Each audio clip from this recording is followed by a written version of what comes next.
saking anggapa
Astungkara sidam sekaring dawana langgeng ayo kaget nggerekake Kresna ulun ingkang jawantah. Aduh pukulun pengayoman kula ngaturaken sumungkem ingkang ngabekti kula mawantu-wantu konjuga sandhap padhanipun pukulun Sang Hyang Suman nggih Sang Hyang Wisnu Bathara.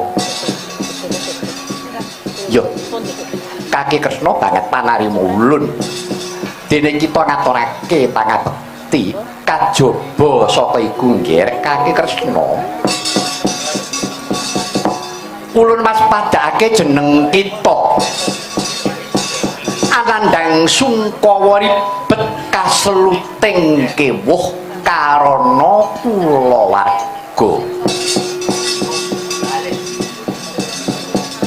jalaran ulun wawas saka pasemon saka anggonira tansah ginubel ing rasa prihatin nganti jeneng kita norapana marang tok sumbering dalu. Aduh pukulun jimata semdahan kula leres pangandika paduka pukulun Sang Hyang Wisnu namung kemawon pukulun upami mekaten menapa kula lepat menawi kula nandhang prihatos menika menapa paduka pukulun inggih mboten tumut ngraosaken sabab persajan kemawon gesangipun titah padukapun Kresna menika minangka warana Sang Hyang Bathara Wisnu mestinipun menawi kula nandhang sungkawa kasluting kewuh paduka pukulun inggih tumut ngraosaken boten namung dawuh panutuh dumateng gesang kula pukulun mesti kula paduka pukulun sampun priksa undraning lelampahan kekalih-kalihipun menika anak kula Setijo menika anak kula Samba menika inggih anak kula ngantos sewet lawan pakewet pukulun anggen kula badhe ngrangkani bab perkawis menika. Kaki Kresna, kula wonten timbalan ing adhawuh. Ngene ya nggih. Ora maido apa kang sira ucapake iku nyata bener, nanging kawruhana Kresna ana piwulang kala mangsane menungsa kuwi kepregok lelakon loro sing padha abote antarane katresnan apa kewajiban iki pancen ngebot-boti. Maka dina iki kudu sira pilih salah siji endi kang mikolei tumrape Kaki Prabu Kresna. Ayo pilihan, maka dina iki kudu sira pilih salah siji. Pukulun. Persajan kemawon. Kula mboten saged ngawrataken setunggal-setunggalipun jalaran kekalih-kalihipun menika kulit daging kula. Samba menika anak kula. Ing Madyapada Setija inggih Bama menika anak kula ingkang miji saking kadewan inggih saking paduka pukulun Sang Hyang Bathara Wisnu. Menapa kula inggih kedah wentala menawi ngantos kula menika negakaken lelampahan menika Kaki Kresna. Sira aja katambuhan. Mestine Kaki Kresna kudu ngerti. Perang gedhe kaping 4 dununging Kapurwan.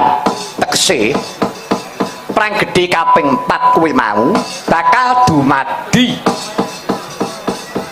Mongko sing kaping pindho wis kelakon. Ingkang sepisan. Ingkang sinebut pamuksa. Perange Narendra Ngastina Prabu Pandhu Dewanata kelawan Ratu Pringgondani Prabu Kalatrembaka. Kaping pindhone perang Guntarayana, Guntur kelawan Yuwana. Kang sinebut Guntur iku mau Narendra Ngimantaka, Prabu Niwata Kawaca. Lah Yuwana mau ingkang dumadi Pandhita Ngendra Kila ingkang mapan ana jroning Guwa Mintaraga ingkang peparab Sang Begawan Ciptaning. Begawan Ciptaning mungsuh kelawan Niwata Kawaca. Lah kaping 3 ingkang sinebut Gojali Suta. Lah ya dina iki kudu kasembatan, kudu kelakon. Yen to pancen Kaki Kresna iki mengko arang ngurangu rasane atimu. Kresna Urhanira.